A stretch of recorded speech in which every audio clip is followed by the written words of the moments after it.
can you use Query Store for workload analysis. And at the end of this session, we will see issues and limitations when working with Query-Star. Okay, sounds good. So you're coming to the office on Monday morning, you want to grab a coffee, but your colleague told you that you had some issues with one store procedure over weekend. That customers claimed that this part of the service was slow, even with timeouts, and that the situation was so bad that they had to restart the server half an hour ago. Now it seems to be okay, but of course, could you please check what was the problem with StoreProc and what can we do to avoid this problem in the future? Definitely you can imagine a better start to a working week, but when we get such requests, what we usually do? What I'm doing in such cases is first to check the procedure code. I do not know all my procs, better to check the code. Then I check the current plan in server cache for this procedure. So I go there, here I can see procedure nested loop based plan. And since this procedure returned no rows, that seems to be a good plan for my proc. The next step is checking procedures execution statistics for proc. And I see here 5 logical reads, average execution time less than 1 millisecond. It looks great. But I already know this information because colleague said me, we restarted the server half an hour ago. Now it seems to be okay, but I need to check what was before that. So here I cannot see what was before that. And I just always check await stats on instance to see what's going on. And of course, here's also completely quiet. So problems with DMV troubleshooting, and it was a DMV troubleshooting, we assume that this problem happens for the first time with this proc.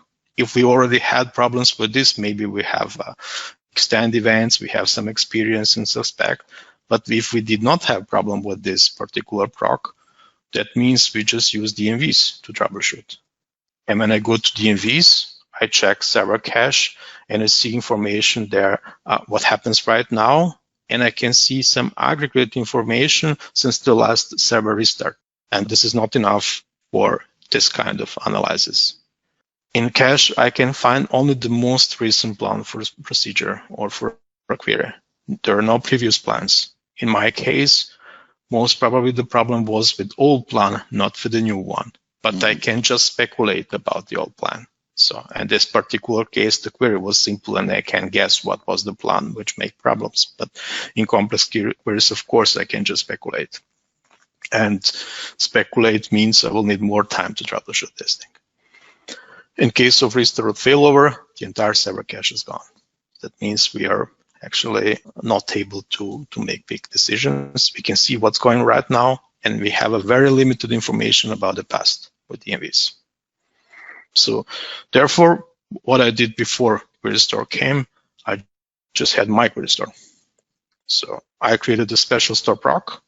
I choose most important store procedures in my databases, or most frequently called. And this procedure grabs execution plan for them, grab basic execution parameters like duration, CPU time, logical reads, and so on. And it stores in user tables. And I call this special store proc with a SQL job every 5 minutes. That means in worst case, I can lose 5 minutes of execution, or if I have multiple plans within these 5 minutes, I will just save the most recent plan. That's a very normal approach, I think, yeah? Yeah, but with the snapshots, and of course, in addition to this, I have snapshots from the instance wait stats. And this is basically what we did, and then I put it in a table, and this is a real screen from September 2015, before Query Store. I just import this in Power Pivot, and this is a monitoring tool where I find out after one rollout of one service, we had slower performance for a particular store proc, so that I can do this in advance. And I have also created some notification here. That was my Query Store, and Microsoft Query Store does this and much more than this. At lower level, with significantly more data and significantly less impact to production system. So it captures and stores all important information about queries, query text, execution plans, execution details, in wait statistics. This is a database feature. Query store belongs to a database. It is persistent. Server cache belongs to server, and it's not persistent. This belongs to a database, and it is persistent. Therefore, this is a big advantage of query store. Therefore, it survives after restarts, failover, and so on. And we are living in times where we have to do failovers and restarts more frequently than ever. Patching, upgrading, changing. We do not have any more servers that nobody touched for years or something like that. So therefore, this is important information. So failover happens. It's introduced in SQL Server 2016, enhanced in 2017, with few small improvements in 2019. It's available in all editions. This is also very important information. So Query Store as a feature is available in all editions. A particular feature, a single particular feature within a Query Store, automatic tuning, is an enterprise feature. But all the other features, the entire Query Store, is available in all editions. By default, it is disabled in an on-prem databases. It's enabled in SQL Azure. We mentioned already this. This could be a reason why people did not use Query Store. That means it's not completely safe to enable Query Store for each database and for each workload. And this is a user database feature. You cannot enable for system databases. Actually, you can for model database if you want that your future databases have Query Store enabled by default, for instance. I see. Query Store architecture, similar to extend events or for tracing features. If a query is compiled in a database where Query Store is enabled, this slows down the query execution and compilation for limited time and limited resources. So when Query Store gets the query for compilation, it checks, do I have information about this query? If not, it stores a single row in an internal table for this query. The same happens for execution plan for this query. If I don't have information about the plan for this query, I will store a single row there. When query is submitted to execution engine, of course, we do not have anymore a single row for each execution. Otherwise, we will not have anymore our server. So it will be too much information, too much traffic. Execution information is an aggregate information. So here, time plays with. So in regular intervals, default is 60 minutes. And every hour, there is a single row for each successful execution for a plan, representing this execution within 60 minutes with all parameters, with statistical representation of all important parameters for execution, duration, CPU time, memory consumption, logical reads, and so on. There's 68 columns has runtime stats. And this is done per each plan. So you can have up to 3 rows. We will talk about this later per each plan. In production workload, you can expect that most of majority of space for Query Store goes to runtime stats. And also there is a wait stats. This is introduced in SQL Server 2017, and where you have wait stats at the plan level. So usually you have wait stats on the instance level or on the session level, but now you have wait stats at the plan level. Again, we do not have the same granularity of this information. We do not have them on wait types level, but on wait categories level. But again, this is a great thing for troubleshooting problems that happen in the past. You can see not only that you cannot just confirm that something was slow, but you can find the reason why it was slow. Query Store is designed to impact production system as less as possible. So therefore, it writes everything in in-memory tables first, and then there is an asynchronous job that writes this to these tables. So there is a small risk of losing data within Query Store because this process happens every 15 minutes, but it's configurable thing. I see. But it's more important to have less impact to production workload than to lose some data, potentially some data. Okay, so I already mentioned there is internal structure. This is basically internal tables within a user table that belongs to Query Store. There are 7 internal disk tables and 5 internal in-memory tables. We cannot access them directly. we can communicate with Query Store by using 8 catalog views and 7 system store procedures. And then in addition to this, we can configure some options. This is how can we communicate with Query Store. So Query Store catalog views. First, let's start with Query Store query text. It just contains information about query text. It's not compressed in nValchar Max. It has only 5 columns, and we distinguish between query text and query. Query is the main operating unit of Query Store. It has 30 columns. It has in-memory and disk table behind it. And it contains information about object ID, where a query belongs to, context information, parameterization, and also a lot of columns related to compilation, to the query compilation. I already mentioned we distinguish between query text and query. The same query can belong to different objects. You can have the same query belonging to 2 store procedures, or to have the same query as a part of a batch. Query Store will interpret this as 3 different queries and will create different query IDs for this. For example, when I put this query in storeproc P1, P2, and then call P1, P2, and in addition to this, write this query as a part of a batch. Right, an ad hoc batch. Mm-hmm. Yeah, and Query Store and query text, we see this is a single row, select top 1. This is the same query text, but 3 different query IDs.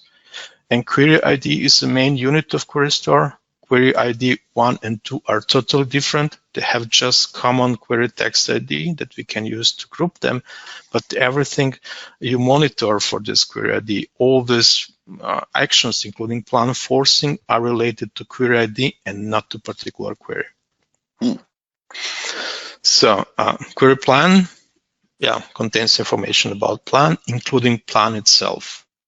When they query this DMV, we can see that plan itself is nValchar Max, even it's not, unfortunately, not XML. You have to cast it if you want to click the plan. But internally, it's compressed. Internally, it's a var binary. Even data type behind it, it's image. So it's basically this deprecated data type. It's compressed in ratio 10:1. So this is basically what you can see here.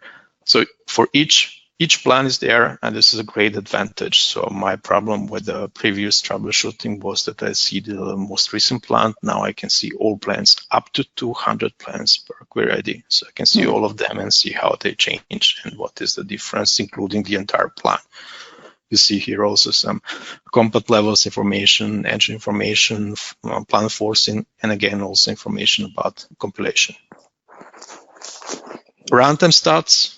This is a huge row, 68 columns, row size about 600 bytes. You can have up to 3 rows per plan per given interval. You define interval for this 60 minutes, as I mentioned. So where we can have information that represents execution of a particular plan within this period. You can have up to 3 rows. It looks like this because query can execute successfully, or can end up with an exception or with a timeout. So runtime stat distinguish between these 3 things, and you can have these 3 different execution types. And theoretically, you can have up to 3 rows per plan per interval. Of course, for most of the queries, you will have a single row per interval per plan. A lot of data is here. You can have max, mean, average, and standard deviation for most of the statistic parameters for CPU time, execution time, memory consumption, and so on. It's a great level of information. And finally, waiting stats. So wait stats. Here, it's again the information at the plan level. So it's instead of wait types, we have 23 categories. And you can see you cannot get the exact wait types wait type, but you can see if it's about a CPU problem or memory problem or buffer IO problem or latch problem. You can see some kind of, you can have a good direction to understand the problem. So you can have multiple rows here per plan. So if you have a workload that is lock friendly, you can see a lot of rows here. This is a per plan, per interval, per category. And finally, we have a runtime stats interval, which defines actual interval. We can change interval, and this runtime stats interval ID is referenced in runtime stats and waiting stats, just to define what this really means. In this case, I just define for a single minute. How to enable Query Store? Because default is disabled. You can enable it by using Database Properties tab. So go to Query Store, and instead of off, just choose read write. And when you click to OK, you will see Query Store folder within a database, a new database within your database in Management Studio. And when you click on Query Store, you will see 7 built-in reports for Query Store. So this is a default configuration when you do this with Management Studio. Of course, you can use this by using Transact SQL. It's very simple, just set Query Store equal on. And this is equivalent to the following statement. You can see here 2 colors. One belongs to SQL Server 2017 and one to 2019. Microsoft has changed in SQL Server 2019 default value for 2 parameters, and this will be part of our first demo. This is a very important change. So just quick information about disabling Query Store. Again, it is very simple. Just instead of on, you turn off. This thing does not remove data from Query Store. You can still query them, but you cannot force plan anymore. Your Query Store does not, of course, capture and stores additional data, but you can still use existing data. This sounds very straightforward, but it could be blocked by your current workload, especially in heavy workloads, and it can block your workload, this change. So if you have troubles with Query Store and you want to turn it off in production environment with heavy workload, this could be a painful thing. We will talk about this at the end of this session. Clearing the Query Store, it's not something that we do every day, but when we test something, we can usually remove data and start over again. You can use again Management Studio and Transact SQL. So there is a set Query Store clear option. There is also clear all. I don't know why we need 2 of them, but the second one removes also data from query context settings, and the first one does not touch it. What is more important here is there is a 3-star procedures where you can remove individual objects. If you experiment something with particular plan ID or query ID, you can then remove data without clearing the entire Query Store for a particular plan or for particular query ID. So Query Store configuration, Query Store has 9 parameters, operating mode, and the rest 8 parameters we can group in 3 groups. Parameter define what to capture, parameters to define how frequently, and storage parameters. Sure. So operation mode, it's a very easy thing. It's off by default, as for the 3rd time I mentioned this. It's off. For on-prem, it's on in SQL Azure. And of course, we want to see Query Store in read-write mode when it captures and stores data. But Query Store can switch to read-only mode if database switch to read-only mode or database is in emergency or single user mode, or unfortunately on secondary replica. So Query Store does not capture data on readable secondary. When Query Store reached the max size limit, so there is a limit for Query Store within a user database, but it reached this max size, Query Store can switch to read-only mode. That depends on some other parameters. And also when Query Store or database reaches some internal resource limits, then Query Store go again to read-only mode. There is a 4th option, error. Query Store can be found due to internal errors. It's a very rare case. I never saw Query Store, fortunately, in this state, but somebody did. And therefore, Microsoft created a special stop procedure which can help you to recover Query Store from this state. One of the most important parameters from Query Store is query capture mode. It defines which queries will be captured and stored by Query Store. You can have all, auto, and none values. And if you have SQL Server 2019, there is a 4th option, custom. All means all queries, but this is not completely true. Some trivial queries like select get date or select one won't be captured in this case. You need to have a from clause somehow to be captured. So this is default value in SQL Server 2016 and 2017. Auto captures only relevant queries based on execution count and resource consumption. So this is a new default in 2019 and default also on SQL Azure. Microsoft did not document what does exactly mean. What is a relevant query? And therefore, we will have a demo to explain and to demonstrate and to experiment with this, what does really mean. This is, by the way, a potential, one of the sources for misunderstanding when working with Query Store. So this is exactly query capture mode. Option none means Query Store will not capture info about new queries, but will continue to capture plan stats, runtime stats, and wait stats for existing queries. This is useful when you want to concentrate to analyze some specific queries. They're already there, and you do not want new queries interfere with this that can make your analysis easier. Custom is a new option from 2019, and custom allows you to define what is a relevant query. So you can use execution count, total compile CPU time, and total execution CPU time to define what is a relevant query. A query is relevant for Query Store if at least one of these criteria is fulfilled in an interval defined by the fourth criteria. I will show an example. It's very clear. So if we turn on Query Store with this option, a query will be relevant for Query Store. That means will be captured in stores if it's executed at least 30 times per hour, or total CPU time for all compilations within this 1 hour, it's 1 second, or total CPU time for all query executions within this hour is at least 100 milliseconds. Then query will be interpreted by Query Store as a relevant query. This is what custom means. So my suggestion here is to use auto or custom. So with custom, of course, you can have more freedom.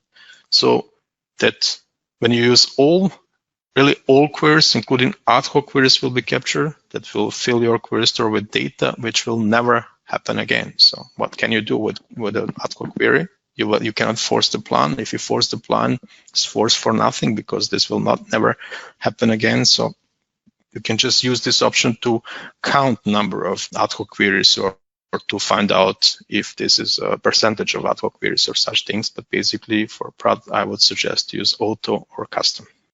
Max plan per query is easy one. It defines maximum number of plans for a particular query. Default is 200, and you can leave it. You don't need more than 200. The last parameter related to what to capture is wait stats capture mode. That defines whether wait stats should be captured or not. Default is on. It's available since 2017. So if you have 2016, you won't see this feature there. So it's very useful for performance troubleshooting, and we have turned it on in all databases. We started in Query Store with 2016, and I have turned it on in 2017. I did not find significant additional impact of this feature, and this is very useful for troubleshooting. Therefore, I have it on in all databases. So this is. So therefore, I would suggest to turn it on, because you will lose. You have a great help for, especially when you troubleshoot incidents from past. Okay, it's time for our first demo. I will just let's say we have SQL Server 2019, and we heard great things about Query Store. It's a great tool, great troubleshooting tool. Okay, good. Let's play a bit with it. So I will create a new database, enable Query Store, create and populate a sample table, run 5 simple queries 5 times, and check what's captured by Query Store. So here's the code. So I will create a database if it doesn't exist, and in this case it doesn't exist. Then we'll create a table there, very simple table with single row, and then have 5 queries, very trivial queries, 1 really trivial query where 1 equals 0, which will not touch the table at all. And I just want to see what Query Store has captured. Okay, this is 2019. I execute this. Okay, let's go to see what is captured by Query Store. So I will execute now this code. Okay, it's done. And let's see what is captured by Query Store. I see nothing. So Query Store, query text, nothing. Query, nothing. We can see only runtime stats interval, because this is just defined interval by us. And what's the problem with this? So Query Store seems Query store does not work.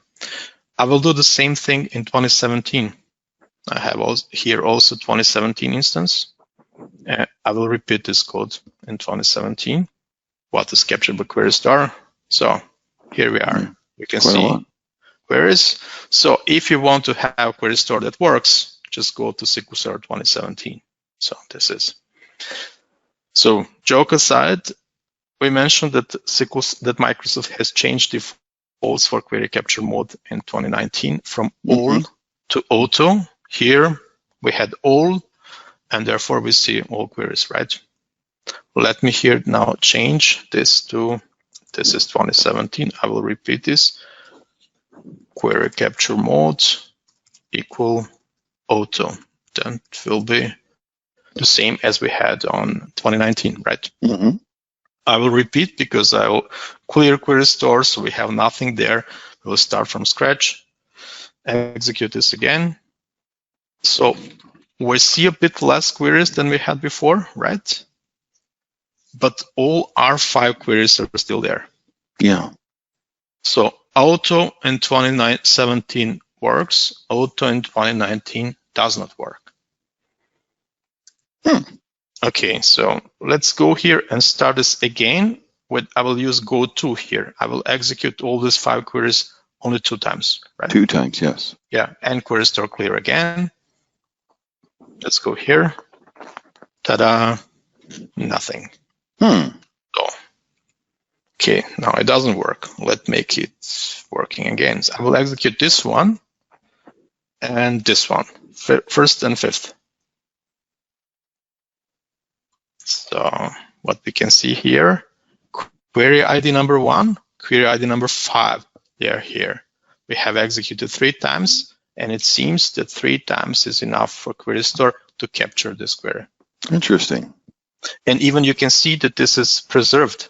This is query ID number 1 and query ID number 5. This is exactly first and fifth query in our batch. So it seems that query store stores this information, but does not expose via DMV. In case of text ID, it's not consistent. It's here 1, 2. So this is basically, it seems that when you execute the query 3 times in auto mode, it works in 2017. In 2019, it doesn't work. I will now close this too and switch back to 2019 to see what is the magic number in 2019. It must be something, right? Let's go to 29. Let's do this magic again. This one, this one. And we'll say this again, 1 and 5. And when we look here at the execution count execution is 1. That means 29 executions are ignored from runtime stats perspective. After 30 execution, query store starts to capture data. This is not documented. You cannot find this information. It looks like in 2019 is 30, in 2017 is 3. In both cases, query capture mode has value auto.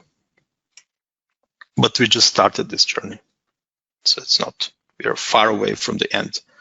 When I wrap this, and I will wrap, for instance, the trivial one, this one, in a store proc, and execute single time. There are no go 29 or something. And start this again.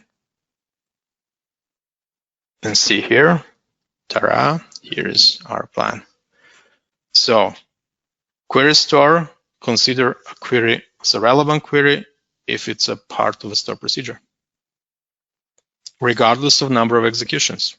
Nice. This is also not documented. Okay. So I have an example with trigger.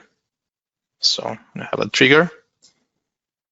Again, I have created a trigger with this insert into another table and basically do the same. I execute the query only once, so there are no anymore this 30 times and so on. And you can see here again this query. So when a query is a part of a trigger or store procedure, or it's executed at least 30 times. I will not continue now with functions. I will just tell you that if a query is a part of multi-statement table value function or not inline scalar user-definable function, it will be considered as relevant. If query is a part of inline function, it won't be considered as relevant after a single execution. It needs to wait these 30 executions. So this is in 2017. That means trigger, store procs, scalar UDFs, multi-statement value function. In 2019, depending on if a function is inlineable or it's inlined, it could be considered as relevant or not relevant for QueryStar. Okay. So now I will switch to whiteboard importers, our friend, and I will again enable QueryStar for this, clear previous content, and to QueryStar mode auto. And let me execute this query. Select top 20,000 from sales orders, so nothing special. And I will here now query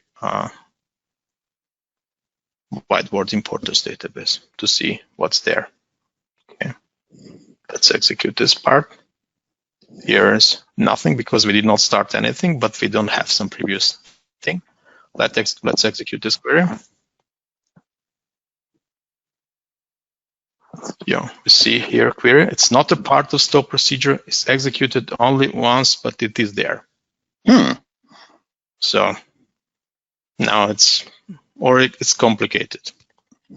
So now, okay, it seems that in whiteboard importers, it works better. So QueryStar expects more than my new database.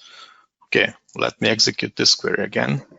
Again, I clear QueryStar, start again, so we do not have interference with previous results. No, it doesn't work. So this is really frustrating when you try to play with QueryStar. Yeah, what's going on? Sometimes works, sometimes doesn't work. You try to find documentation. They say just it's a relevant query. And now you need to execute this, let's say, so when I just use query options and turn here statistics time. And let's try with 3 times. So it is particular executions 15, 32. Let's see if we catch it. So we catch it because CPU time altogether for all these 3 executions is more than 100 milliseconds. And that means it seems that QueryStar considered this as irrelevant.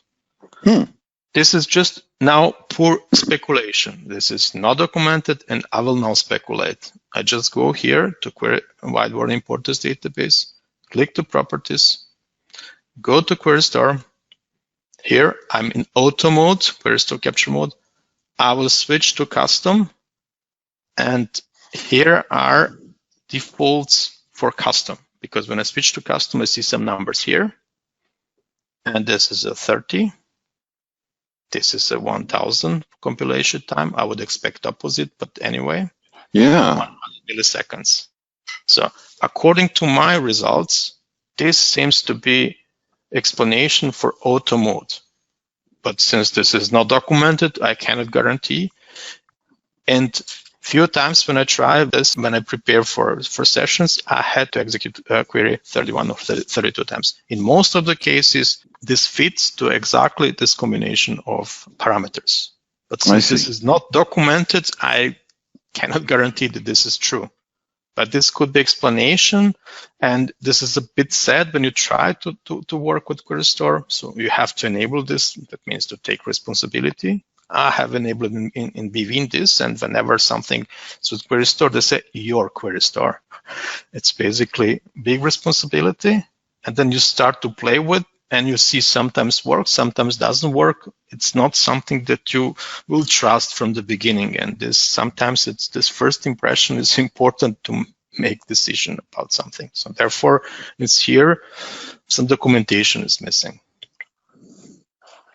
You know, in some ways, that kind of reminds me of how SQL Server maintains the plan cache. And so, you know, it has rules about how long it keeps things in cache, and the simpler the execution plan, the more frequently, and the earlier that plan is likely to be evicted from the cache. So it seems like they're kind of forcing a similar sort of behavior on the especially queries. when you present a session and you need a cache plan and basically disappear, then you need to repeat. So to have a demo on Right. presentations, I had this. Yeah, something similar. But again, this is a default, and you start with default, and especially there is a change between 2017 and 2019.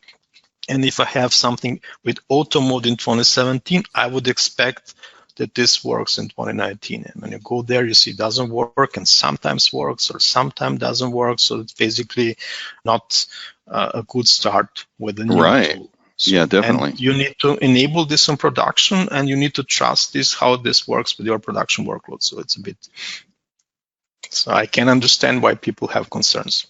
Right, right. But I passed all this in real production environment. This is not so, I mean, of course, you don't care about query that is executed a few times per day or something, but again, it's enough, it's important to understand things. So, Yes.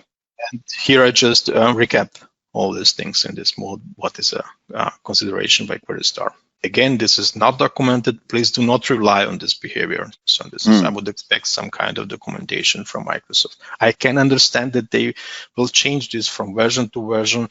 They will get feedback from Azure, from other customers, but at least it should be somehow documented within a single version. Or if it's sometimes 30, sometimes 40, just tell me sometimes is this that I can stop testing. Because if something is documented, I don't need to spend, I don't know how many times to test this. Sure. So the next thing is interval length minutes. We are now in parameters that are defined, that define how frequently things will be stored. And this is also a very important parameter. It defines runtime statistic aggregation interval. Default is 60 minutes. And possible values are 1, 5, 10, 15, 30, 60 minutes, and 1440 in 1 day.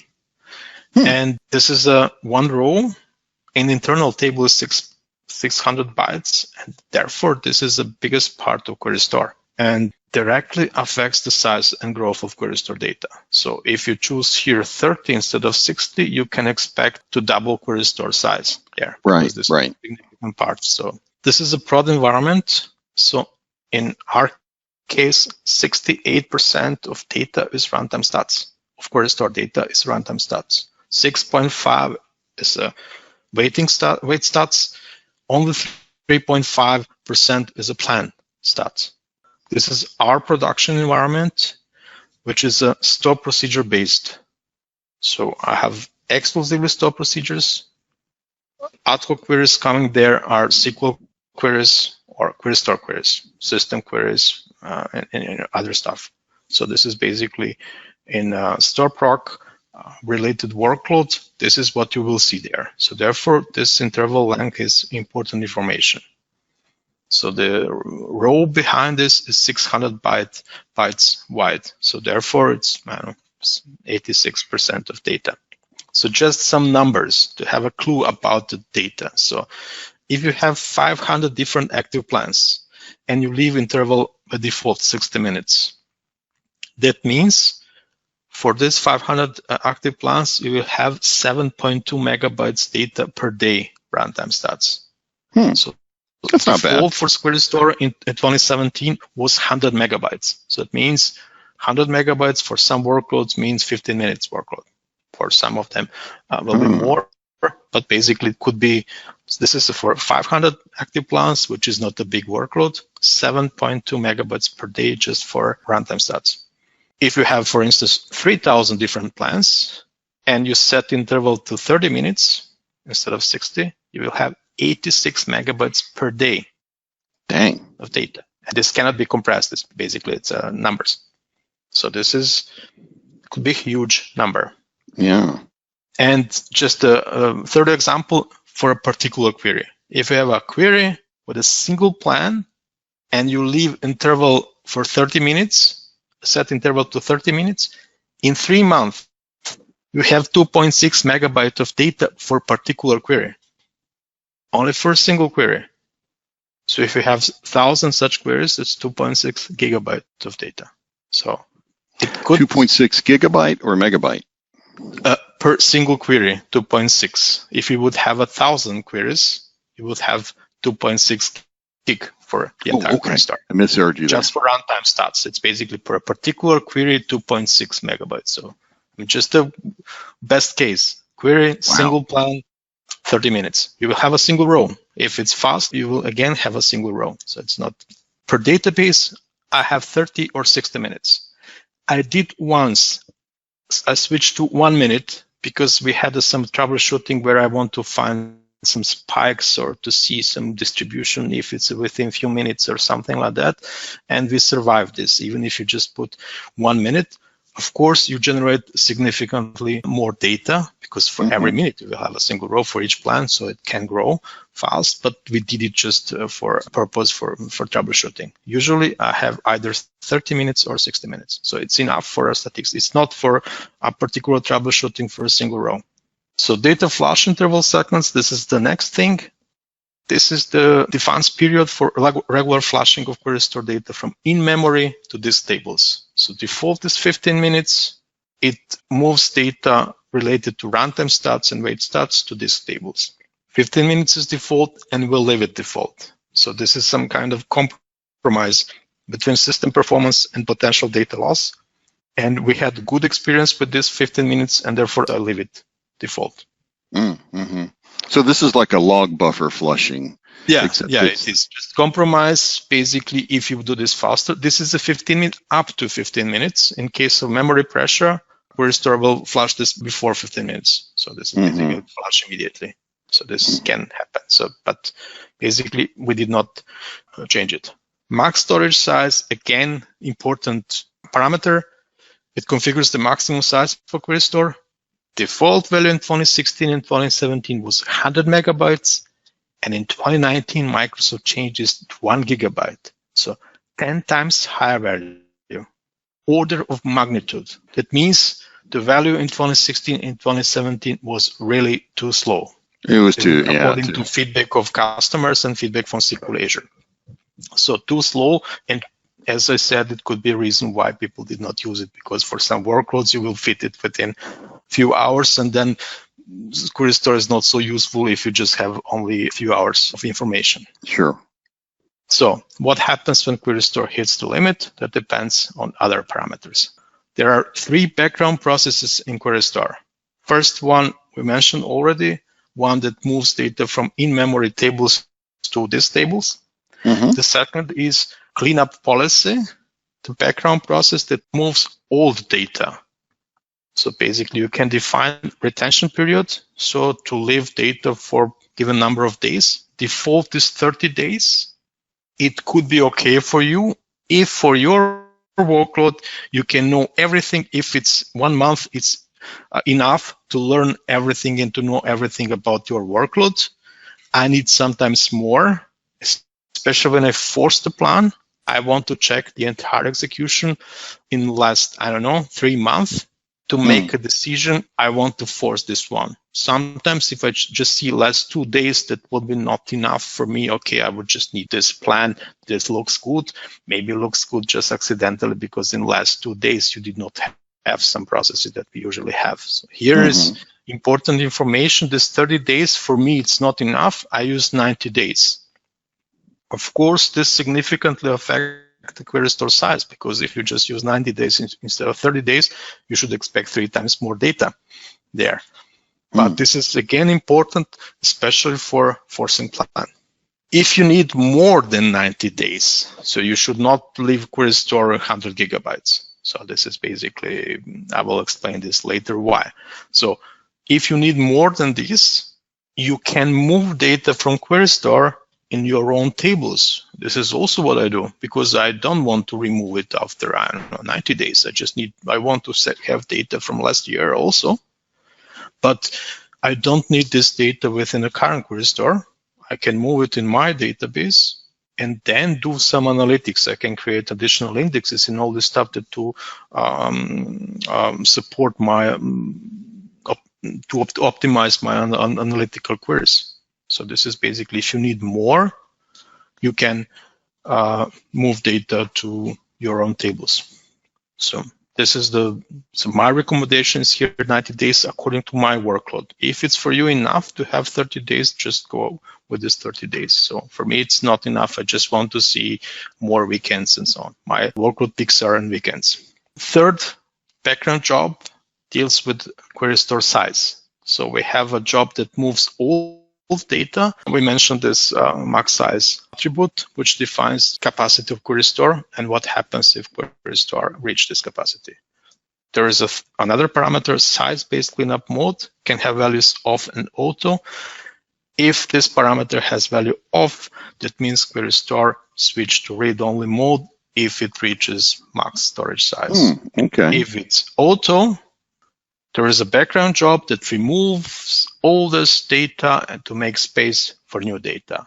Again, this is not documented, neither how this works, which thing will be first moved, plan that's not used anymore, or the oldest runtime stats or wait stats or something like that. And this is again a background job.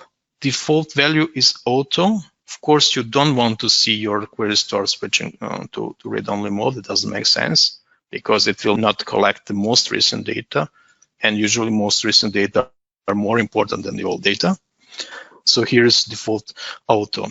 How it works, background job starts to work when query store reaches 90% of max size, then remove this data, and it stops when current size is 80% of max size, and then switch between 80 and 90% of max size. But this is a background job, and it's not defined job frequency and so on. How is data really removed? And what can happen, especially when you experiment with small values for query store, that even with this auto mode, you can end up with in read-only mode when your workload is faster than this lazy background process. If background process is not started, it's not strictly enforced this kind of query store size. So you can end up also with this in read-only mode. So I would suggest here, of course, auto mode, because otherwise query store will not work with switch to read-only mode. So, and of course, you can monitor this. All these configuration items are in DMV database query store options. In addition to this, you can see here also current storage size, MB. This is information that you have to follow always, whenever, especially when you play with query store, to watch, to check current storage size to see if you have to change something. So now I have a second demo. So here is my code simulating upgrade from SQL Server 2012 to 2019. I set database to compat level 110, then turn on query store. Then I will execute this query 50 times, because to see it is at least 30 times. Then switch to 150 compat level, and then execute the same query again. So this query is a very simple one. So it returns no rows and use nested loops. So very quick execution. So let me execute the first part. So we're 110, it was fast. So like this, 50 times. Let's switch to 150 and execute this again. It was fast again, but not so fast that it was 110. Of course, I found a query which performs better on SQL Server 2012 than SQL Server 2019 to show you how query store can help us to identify this regression. So we can go there now and ask query store, give me query text. So here is query store. Yeah, okay. So I use query store all, therefore we will have a lot of rows here. But when we say this in production, we want to see immediately query plan regression. So for that purpose, we can use here query store reports. So go there and see reports and use top resource consuming queries. So that's built right into Management Studio right there. Yeah, it's a part of Management Studio. These reports are part of Management Studio. It's an easy graphical thing. Of course, we can write queries against DMVs to get this, but here's a graphical interpretation. And I can see here, this is our query. We can see here plan number 1, the green one. This is a nested loop. And then plan number 2, which is orange one, where SQL Server in 2019 decided to switch to hash match. which is not the appropriate plan for this. So what can we do here? In this particular query, we can speculate and try to use inner loop join or some hints, but this could be a risky thing on production. So if you're on the production, I want to fix something without touching the query if it's possible, or under heavy workload, or in case of complex queries where I don't know how to fix it on the first VO. And therefore, it's basically saving time. I just want to go here. This is a good plan, and you can see here average execution. It's 0.42, and here's average execution. That was the old thing, so this is the latest one. It's 8.95 milliseconds. It's basically 0.42 to 8, huge regression. And this regression is identified here, and I can go here and say, okay, I want to have this plan. Plan for this, yes. The first, nothing happens. You see here just a graphical change. A little check mark. Execute this again. So we'll execute this again. I'm on 150. So it's fast. What happens here? So I will now switch from this view where I have all queries. Here, there is an option to track selected query to go to report that shows only this query. And I will use here last 5 minutes to see here better. You see here third plan. So when I force the plan, SQL Server has created a third plan. You can see 3 plans for this query. And third plan is created with the shape of the fourth plan. So I wanted to have index loop-based, nested loop-based plan. I have it. So it's basically my decision. And I don't need to go back to 110 compat level, of course. I can enjoy benefits of 150 compat level and can continue to work. In most of the cases, I will have benefits, I will have better plans. But if I have regressions, as in this case, I can fix it easily. And basically, I have now the same plan as I had under 110, and I can continue to work. Wow, so nice. This is really powerful feature, but this requires database owner permission. So you have to be absolutely sure, and this is a great responsibility. You cannot have more for a database. So you have to be absolutely sure that you want to have this plan there, that this is a good decision. This is theoretically forever decision.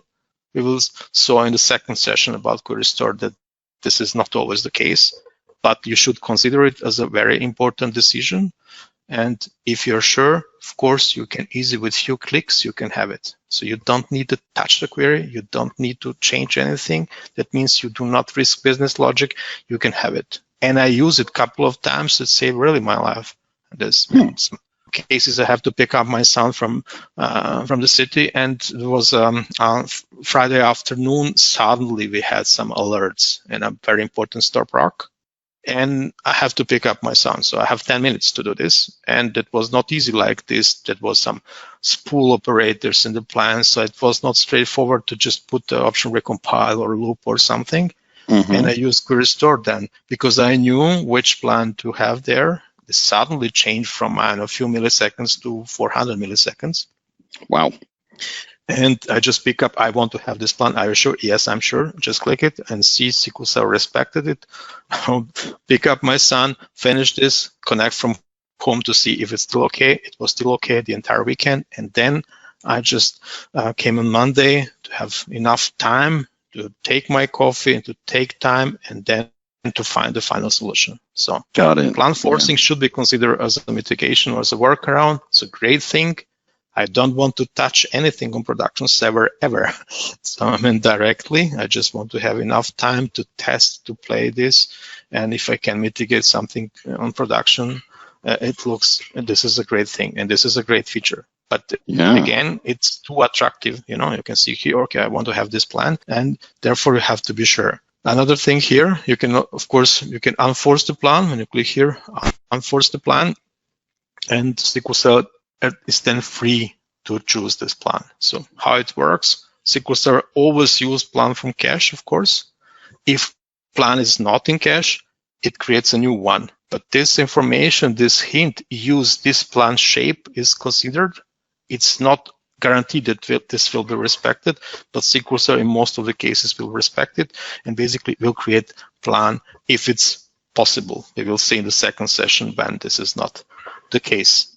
But it's a great, attractive thing, and especially for upgrade, excellent things. So when I had to upgrade or to switch combat level, all I need is actually this. Just, okay, old plan, I want to have old plan until I have time to fix this, to figure out. In this particular case, the reason for this is a bug in cardinality estimator in change in 2014.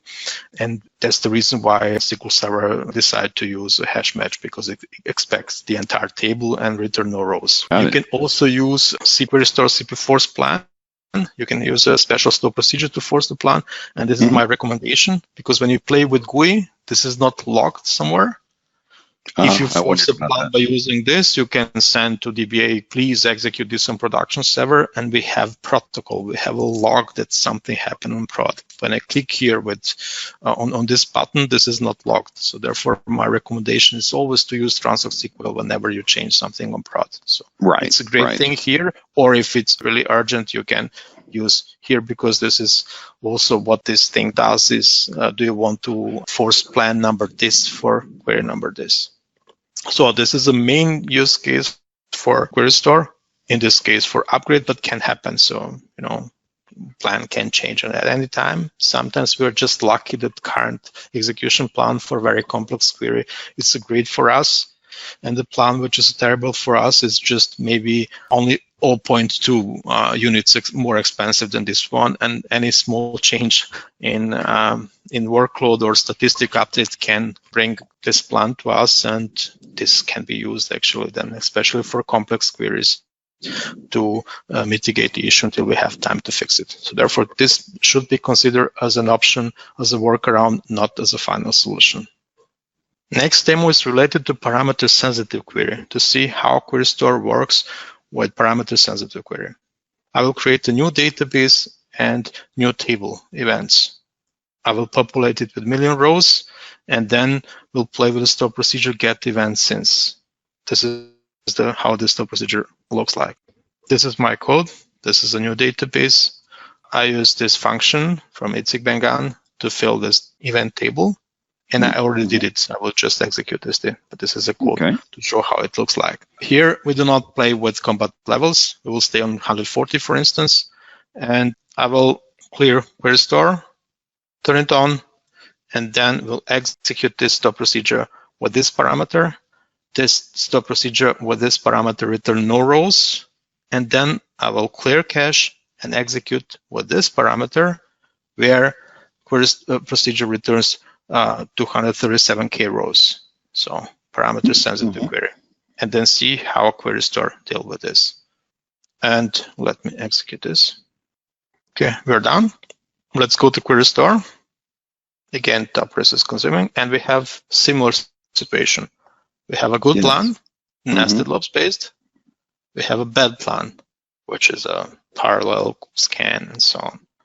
And what we want a good plan, of course. Force the plan, and let me execute this again. Okay, it's done. Let me refresh this. Let's go here again. Change here last 5 minutes. So we can see here that SQL Server has created a third plan. And this third plan is not good as the first plan, and even worse than the one that we thought it's worst plan. So you can see here, this is, in this case, not so big difference, 1.2 seconds. Here is a few milliseconds less, but it's even worse than the one that we want to fix. So this is a parameter-sensitive query. We have optically identical situation as in the previous case, because we have a good plan, bad plan. But of course, nested loop is not a good plan for parameter-sensitive query. There is no good plan for parameter-sensitive query. This plan will be good for one set of parameters, and for the other set of parameters won't be good. That's the reason why it is important to see more about their query, to see query execution, to see what happens in the past, to see how this query behaved in the last, few weeks, to make this decision. So here I just started Query and I saw only 2 plans. Of course, from this optical view, I would say this one is good. But of course, if this is real case, we will see more data there. So this means this is a huge responsibility. It looks like, okay, I will click here, but you need to understand and you need to really be sure that you want to have this plan for all future executions of this particular query. Yeah, anytime it sees the alternative, it'll pull this one out. Yeah. And this is basically for plan forcing important thing. This is the first mitigation or workaround. It's not the final solution. It should be considered like this. It's a great feature. It's powerful. You can save time. You can save money with this, but just until you find time, resource, or knowledge to fix the query. Right. So you're going to come back. That's the kind of an insistence here. You're going to come back and make sure you get this right. Yeah. And this is therefore it requires DB owner permissions. So it's not for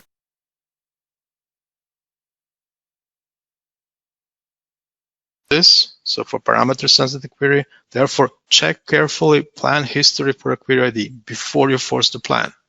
For instance, this one looks good because I had one plan over a week and now suddenly the plan is different. So this yellow one doesn't look good, but here for me, it's not enough to make decision because it's only 1 week. Maybe a week before there was a yellow or something, or a third plan, which I don't see here.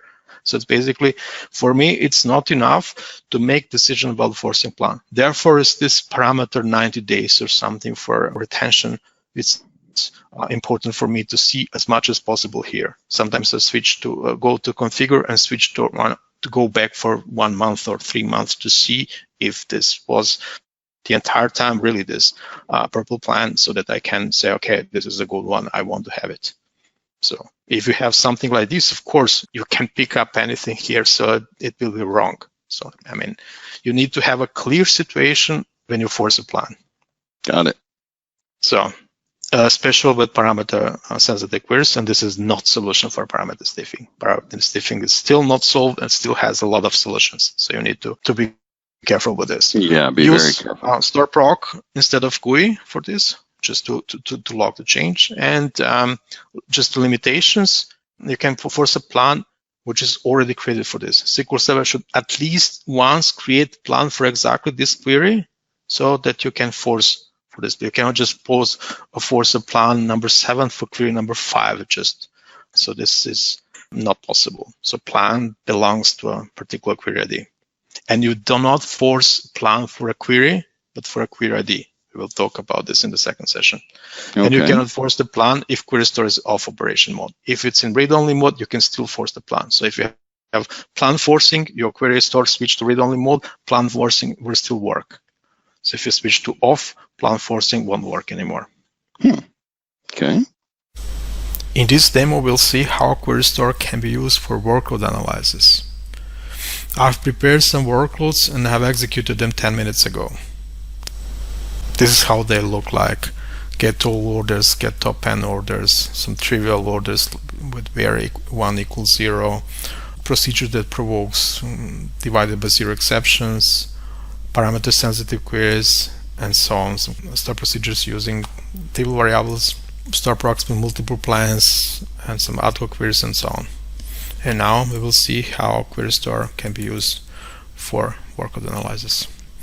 We can ask query store such questions like, which procedures ended with a timeout or an exception today? And I will wrap this in exec, and I will include this question here in brackets. And let's see. So query store show us get all orders had 6 timeouts and get order with possible exceptions, 55 exceptions today. The next one is what is the success of the get all orders procedure execution today. So I will just copy this question again.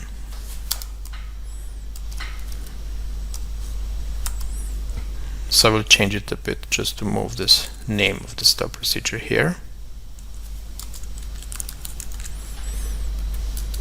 And let me execute this. And we can see 82 regular executions and 6 timeouts.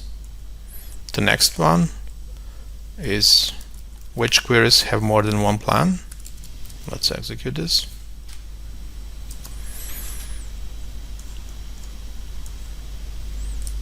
So we see here our stop procedures, query ID, query text, and number of plans here. The next one is show me the list of ad hoc queries. Let's show this list. So this is the list. You can see here some my queries, but you can see also some update stats from SQL Server. And the last question in this demo, what is the percentage of ad hoc queries within the database? And in my workload, my sample workload percentage is 44%. So of course, this is all these questions are implemented as stop procedures. Here are queries behind it, so you can use it. So it's very easy to use Query Store to analyze your workload. Performance impact is one of the biggest concerns when you have to enable a feature on the production server, especially a feature that interferes with production workload.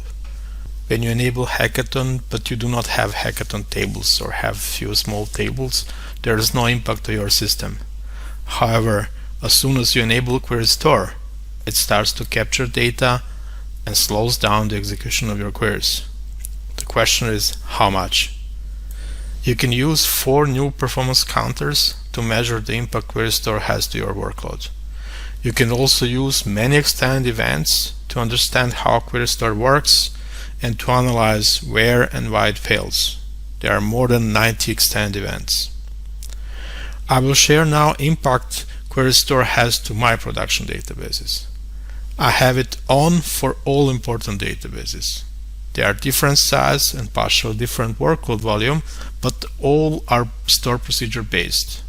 Ad hoc queries there come from SQL Server and Query Store itself. System queries, statistic updates, different systems, Query Store checks. And the impact is from 1 to 3%, and for some databases it can go to 5% of the entire CPU usage. This is acceptable for us, and we'll continue to use Query Store in the production environment. Query Store limitations. Query Store does not capture data on a readable secondary. Then data can be stored in the primary file group only. Query Store does capture DDL statements, but only if Query Store is configured with Query Capture Mode All. Tracing is possible at the query ID level only. When you tune the query and change it, query ID is changed, and you cannot use Query Store reports anymore to check changes and to compare performance. You have to write queries against DMVs. There is not object view, start procedure view, or trigger view, only a query ID view. Here are some MS Azure feedback items for 2 limitations. You can vote for them to increase their chance to be implemented in one of the next SQL Server versions. Issues with Query Store. Some people claim it is slow. For instance, there is no index on the runtime stats interval ID in the runtime stats table. Other claims that Query Store does not work properly. We saw some misunderstandings related to query capture mode in the first demo. There are additional problems where people did not configure Query Store properly for their workload so that they have only a few hours of data. But the most important endanger issues are those who impact customer workload. And this happens when server is started, during shutdown, and when you try to change Query Store configuration under heavy production workload. When server starts its work, all queries are blocked from running in the database until Query Store is loaded.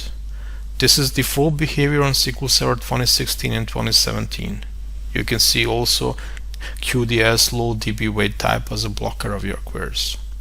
For large query stores, this can be very inappropriate, and therefore there is a trace flag 7752 which instructs QueryStore to load asynchronously. That means in the background QueryStore will be in read-only mode until it's completely loaded and then switch to read-write mode. So queries can process while QueryStore loads, but you will not capture such queries, so you will lose QueryStore data. This is default behavior in SQL Server 2019. In 2016 and 2017 you need to set this trace flag. You can also expect blocking problems with QueryStore during shutdown. Before the server goes down, it has to wait until QueryStore finish flushing data from in-memory to disk internal tables. For large query stores and large workloads, this can take some time and your server has to wait, which means also more time until it's available again. And again, there is a trace flag 7745 which skips this step and lets server going down with QueryStore data loss. Again, in SQL Server 2019, this is default behavior. Trace flag is needed in previous versions. So these two things are fixed in SQL Server 2019, but this one is still there. When you want to turn off QueryStore, again you need to wait until QueryStore transfer data from in-memory to disk tables. And this can block your workload, and there is neither trace flag nor an option to switch it off with data loss. This could be a serious issue. You wrongly configured QueryStore, you try to turn it off, but you cannot. Let's summarize this session. We have illustrated why QueryStore has been introduced. Then we explained how it captures data, how and where it stores it. After that, we spent time discussing details about configuration parameters with two demos, which hopefully clarified why it seems that QueryStore sometimes works and sometimes does not. We also ended up with recommended settings for some important parameters which differ from default ones: max size 1 to 10 gig, query capture mode, auto custom, retention 90 days. Then we saw QueryStore in action, how it helped us with SQL Server upgrade, how it quickly identifies planned regressions, and how we can solve them with plan forcing. We saw that plan forcing is very powerful, but also it should be considered as a workaround. It requires a huge responsibility and it's not always a good idea, especially with parameter sensitive queries. You saw also that QueryStore can be successfully used for workload analysis. In the next session you will see cases where you force a plan, but SQL Server does not